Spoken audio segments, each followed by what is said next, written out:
Hi there, I'm Cyan and welcome to Something Sciencey. This is the second part in my 5-part mini-series about life. Yes, it is a little bit late, but I have moved house and so I'm sorry for that. But let's get on with the science. This time we'll be looking at the road so far and the evolutionary progress of animals from the single cells to what we see today. When I left off, we saw the emergence of the first cells in the oceans, but what happened next? These cells started to specialise in living in different areas. Some started to rise to the surface of the water to make energy from the sunlight via photosynthesis, which released oxygen into the atmosphere, which kick-started the ability of life to make itself multicellular and more complicated. Most of what we know about what came after that we have learned from fossils. Which is why I'm here at the Natural History Museum in London, which is home to over 80 million fossils and specimens. In the earliest fossil records, there's not much to see, as fossils of soft-bodied animals don't tend to form unless under very specific conditions, which is why the next time we see life it looks very different to those first primitive cells. The Ediacaran period, about 550 million years ago, saw the rise of soft-bodied sea creatures found as trace fossils that look like tubes and fronds. These are thought to be sessile, meaning they are rooted to the seabed like today's sponges, but not much is known due to how limited the fossil record is. If we skip ahead another 50 million years or so, we find ourselves in the middle of the Cambrian period, which is when more interesting things started happening. There was a burst of all kinds of life forms. Hard body parts, like shells and teeth, started emerging as animals became predator and prey, and this gave us the so-called Cambrian explosion. It gave rise to the strange worm-like creature Hallucigenia, which caused many arguments among scientists about which way up it went, due to its large leg-like spines on its back, and the mega-predator of the time, Anomalocaris, which was first thought to be 3 different species until an intact fossil fit all of its large body parts together to make one big killing machine. From the Cambrian seas we also see a very special creature, Pikaia. It's only about 4 centimetres long, but it has a notochord. This is the first step in forming the spine, and it's from this animal, or one like it, that all fish, amphibians, birds and mammals arose. The next section of time is the Ordovician period, where the first jawless fish came about, and giant insects are ruling the land. Then came the Silurian and the Devonian periods, in which fish and sea-dwelling invertebrates continued to expand into ever more species, which gave us sharks, crabs, and very importantly bony-finned fish.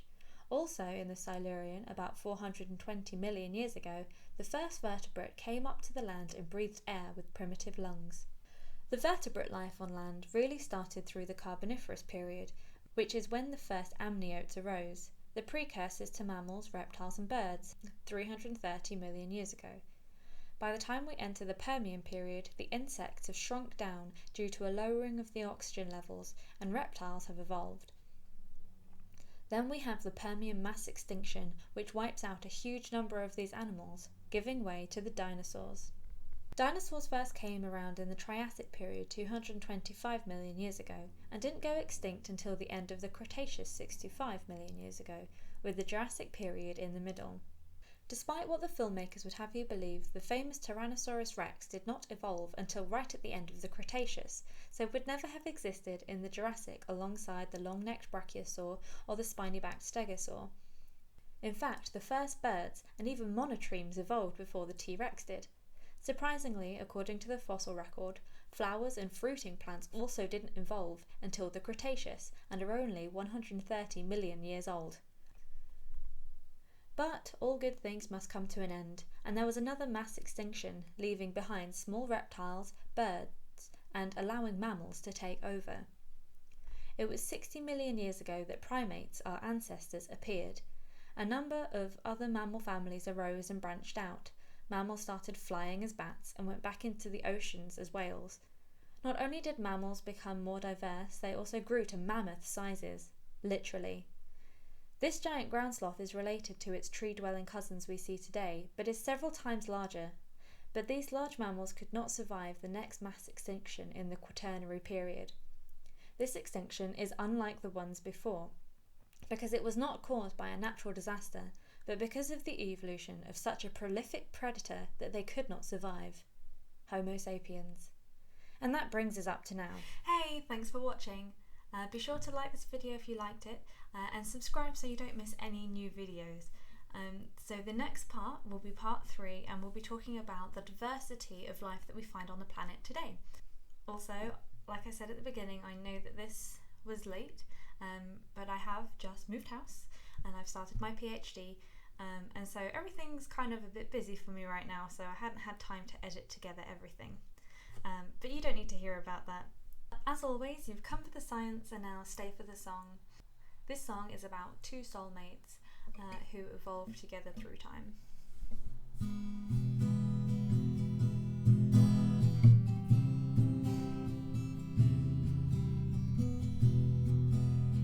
You and I, we are the same.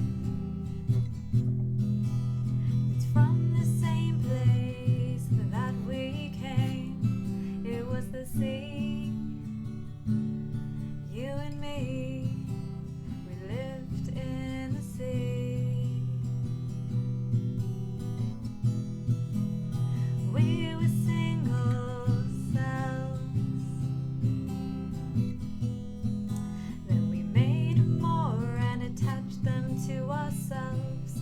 We were free, you and me, little jellyfish in the sea. And we